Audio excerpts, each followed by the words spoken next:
1월 26일 월요일. 작은 물동이. 한겨울, 작은 마을의 우물가에 두 통의 물동이가 놓여 있었습니다. 하나는 반들반들하고 크며 사람들 눈에 잘 띄는 자리에서 늘 자신을 자랑했습니다.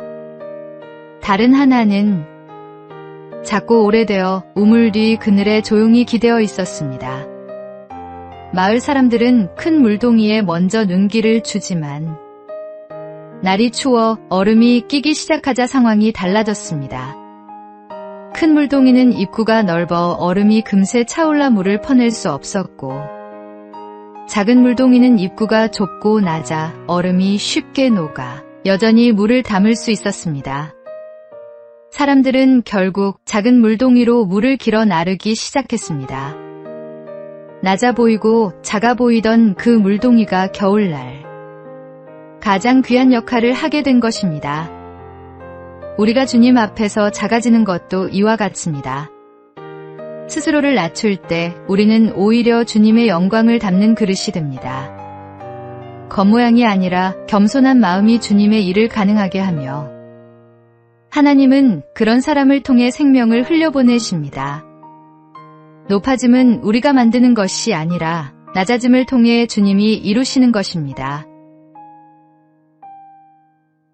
오늘의 말씀.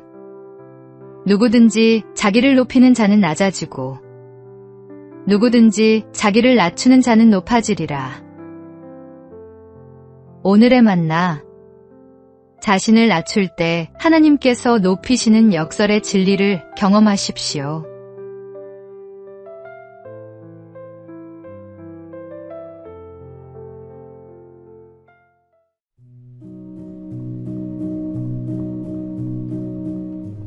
(1월 27일) 화요일. 골프 여왕의 근성. 여자 골프계의 대명사 박세리 선수는 초등학교 3학년 때 처음 골프채를 잡았습니다. 그때부터 남들이 상상하기 어려운 근성과 연습량으로 자신만의 길을 만들어 갔습니다. 어느 날 모래사장에서 벙커샷을 연습하며 시간을 보내고 있을 때 아버지는 더 연습하고 있으라고 말하며 자리를 떴습니다. 새벽 4시가 되어서야 아버지가 집에 돌아왔지만 어린 박세리는 아직도 들어오지 않은 상태였습니다. 연습장을 찾은 아버지는 전등 하나 켜진 모래밭에서 손을 호호 불며 묵묵히 연습하고 있는 딸을 발견했습니다. 그녀는 눈이 오나 비가 오나 바람이 부나 악천후 속에서 라운드를 하며 어떤 상황에서도 흔들리지 않는 실력을 다졌습니다. 육상으로 기른 체력 위에 아파트 15층을 오르내리는 훈련까지 더하며 스스로를 단련했습니다. 골프 여왕이라는 칭호는 하루아침에 주어진 것이 아니라 보이지 않는 자리에서 쌓아 올린 꾸준함의 결과였습니다. 우리의 삶에서도 맡은 자리에서 견디고 버티는 힘이 결국 열매를 만들어냅니다. 새해에는 자신의 자리에서 근성과 담력을 기르는 훈련을 해보십시오. 오늘의 말씀. 나는 선한 싸움을 싸우고 나의 달려갈 길을 마치고 믿음을 지켰으니. 오늘의 만나. 보이지 않는 곳에서의 땀과 눈물이 결국 빛나는 결실을 맺습니다. 오늘도 묵묵히 최선을 다하십시오.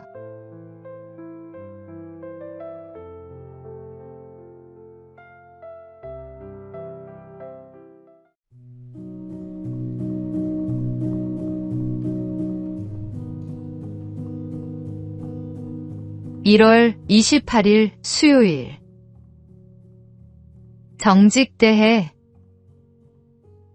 어느 마을에 정직대회가 열렸습니다. 참가자들은 한 주간 있었던 잘못을 솔직하게 고백하면 되고, 가장 진실한 사람에게는 정직왕, 왕관이 수여되는 행사였습니다. 모두가 긴장한 얼굴로 앞에 섰습니다. 첫 번째 참가자가 말했습니다. 저는 실수한 적이 없습니다. 완벽한 한 주였습니다. 두 번째 참가자도 나섰습니다. 저도요. 저는 항상 바르게 살았습니다. 사람들은 서로 눈치를 보며 당당하게 말했지만 분위기는 어딘가 어색했습니다. 그때 어린 소년 하나가 손을 들며 수줍게 나왔습니다. 저는 쿠키를 하나만 먹으라고 했는데 4개나 먹었어요. 엄마 몰래요. 순간 사람들이 웃음을 터뜨렸습니다. 그런데 심사위원장은 미소를 지으며 바로 왕관을 그의 머리에 올려놓았습니다. 정직은 잘못이 없는 사람이 아니라 잘못을 인정할 줄 아는 사람에게서 시작됩니다. 우리는 절대자 하나님 앞에서는 누구나 부족하고 부끄러운 존재들입니다. 하나님께 드릴 수 있는 가장 아름다운 고백, 자신이 죄인임을 인정하는 고백을 드리십시오.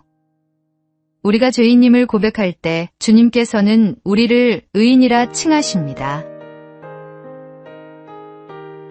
오늘의 말씀. 만일 우리가 우리 죄를 자백하면 그는 미쁘시고 의로우사 우리 죄를 사하시며 우리를 모든 불의에서 깨끗하게 하실 것이요. 오늘의 만나. 진정한 회개는 완벽함을 주장하는 것이 아니라 솔직하게 자신의 부족함을 인정하는 것입니다.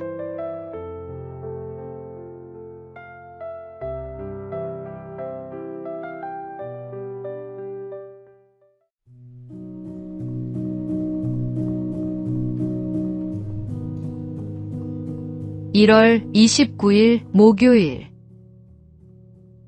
선택의 언어. 청소 좀 해야 하는데,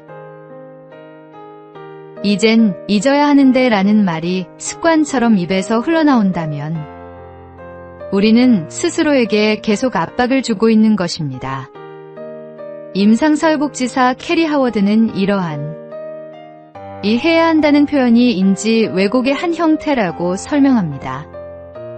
물론 인생에 반드시 해야 할 일도 있지만 모든 과업이 그 범주에 속하지는 않습니다. 어떤 일을 해야 한다고 마음먹고도 정작 다른 일에 시간을 허비하며 자신을 실망시킨 경험, 누구나 한 번쯤 있었을 것입니다. 이런 패턴은 쉽게 자기 비난의 악순환으로 이어집니다. 사람들이 혼란스러워하는 이유는 진짜 원하는 것과 외부가 요구하는 것을 구분하기 어렵기 때문입니다. 가족의 기대, 사회의 기준, 주변의 시선이 우리를 완벽함으로 몰아붙일 때 선택의 자유는 사라지고 부담만 커집니다. 하워드는 해야 한다는 표현을 선택한다로 바꾸라고 조언합니다. 숙제를 해야 해가 아니라 배움에 도움이 되니 숙제를 하기로 선택한다. 운동해야 해가 아니라 건강을 위해 운동하기로 선택한다. 선택의 언어는 우리에게 주체성과 의미를 되찾아 줍니다. 무엇보다 하나님 앞에서 우리의 결정은 의무감이 아니라 기쁨으로 드리는 선택이 될 때 가장 자유롭습니다. 오늘의 말씀. 그런즉 너희가 먹든지 마시든지 무엇을 하든지 다 하나님의 영광을 위하여 하라. 오늘의 만나. 억지로 하는 삶이 아니라 기쁨으로 선택하는 삶을 살아가십시오. 그것이 진정한 자유입니다.